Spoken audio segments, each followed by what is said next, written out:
Good morning children. ఈరోజు మనం దీర్ఘచతురస్రం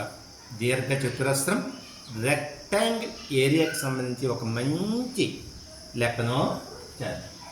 దీర్ఘచతురస్రాకారంలో ఉన్న స్థలం పొడవు వెడల్పు కంటే 2 రెట్లు ఎక్కువ.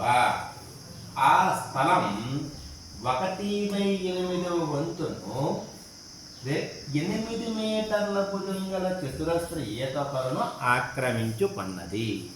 ఆ స్థలం పొడవు ఎంత? ఆన్సర్: ఏ 64 మీటర్లు, బి 32 మీటర్లు, సి 16 మీటర్లు, డి 12 మీటర్లు. ఒక దీర్ఘ చతురస్రాకార స్థలం ఉందట.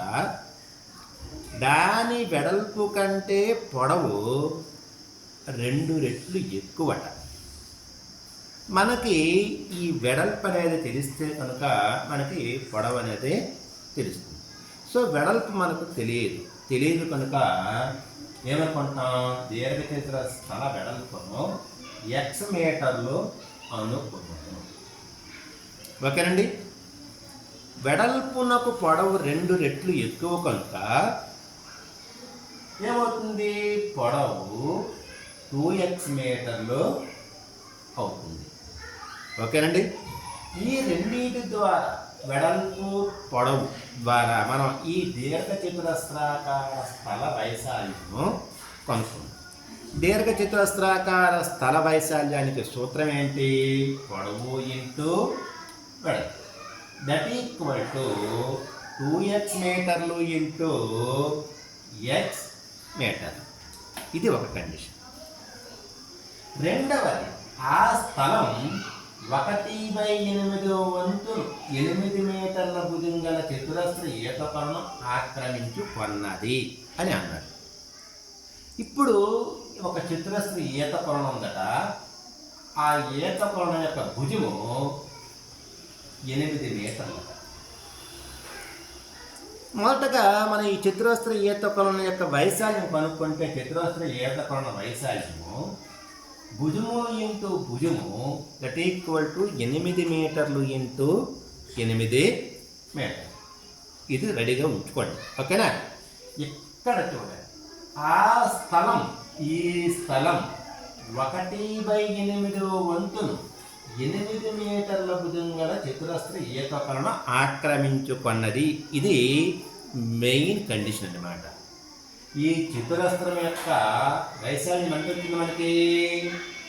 2x మీటర్లు ఇంటూ x మీటర్లు వచ్చింది కదా. 2x మీటర్లు ఇంటూ x మీటర్లు. దీనిలో 1/8 వంతు అంటే ఇంటూ 1/8. ఇది దేనికి సమానం? ఈతకొలను యొక్క వైశాల్యానికి సమానం. దట్ ఈక్వల్ టు 8 మీటర్లు ఇంటూ 8 మీటర్లు. ఇక్కడ 8 ఏం చేస్తుంది? భాగారం చేస్తుంది. ఇటువైపు వస్తే గుణకారం చేస్తుంది. సో 2x మీటర్లు ఇంటూ x మీటర్లు ఈక్వల్ టు 8 మీటర్లు ఇంటూ 8 మీటర్లు ఇంటూ 8. ఓకేనండి. ఇక్కడ 2 అనేది గుణకారం చేస్తుంది. x మీటర్లు ఇంటూ x మీటర్లు ఈక్వల్ టు ఇటువైపు వస్తే భాగారం చేస్తుంది. సో 8 మీటర్లు ఇంటూ 8 మీటర్లు ఇంటూ 8/2. 2 1 2, 2 4 8. x మీటర్లు ఇంటూ x మీటర్లు ఈక్వల్ టు 8 మీటర్లు ఇంటూ 8 మీటర్లు ఇంటూ 2 ఇంటూ 2. ఈ 4ని 2 ఇంటూ 2 అనేది రాసుకోండి. చూడండి, సింపుల్గా 2 8 16, 2 8 16.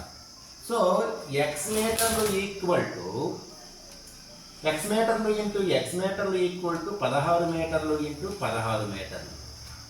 ఓకేనండి. సో వెడల్పు x మీటర్లు ఈక్వల్ టు 16 మీటర్లు. మనకు కావాల్సింది ఏంటి? స్థలం యొక్క పొడవు. స్థలం యొక్క పొడవు 2x మీటర్లు. సో పొడవు ఈక్వల్ టు 2x మీటర్లు ఈక్వల్ టు 2 ఇంటూ 16 మీటర్లు దట్ ఈక్వల్ టు 32 మీటర్లు. ఆన్సర్ అనేది బి అవుతుంది అన్నమాట.